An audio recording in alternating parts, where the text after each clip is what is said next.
Cyber ઠગાઈના બનાવોને અંજામ આપી ભાડે રાખેલા બેંક ખાતાઓ મારફતે રૂપિયા સગે વગે કરવાની ઘટનામાં ભુજ શહેરમાં મોટું કૌભાંડ બહાર આવ્યું છે। આ મામલે 4 આરોપીઓ સામે ગુનો નોંધાયા બાદ એલસીબીએ ભુજ અને બીબરના 2 શખ્સોને ઝડપી લીધા છે। પ્રાથમિક તપાસમાં છેલ્લા 3 મહિનામાં 18 બેંક ખાતાઓ મારફતે આશરે 70 કરોડ રૂપિયાની લેવડ દેવડ થયાનું ચોંકાવનારું ખુલાસું થયું છે।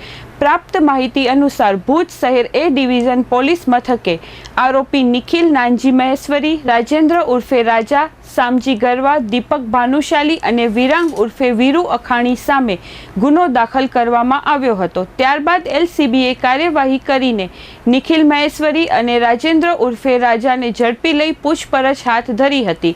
पूछपरछ दरमियान खुल्युं के आरोपीओ साइबर फ्रॉडथी मळता रूपिया विविध बैंक खाताओमां ट्रांसफर करी ते खाताओ बहारना व्यक्तिओ पासेथी कमिशनना आधारे भाड़े लई उपयोग करता हता। ते रीते मोटी रकम सगे वगे करवामां आवती हती। आ केसनी तपास करता एलसीबीना पीआई एएम मकवाणाए जणाव्युं के आरोपीओ छेल्ला 3 महीनाथी आ प्रवृत्तिमां संकळायेला हता अने अलग अलग 18 बैंक खाताओ मार्फते कुल 70 करोड़ रूपियानी लेवड देवड करी हती।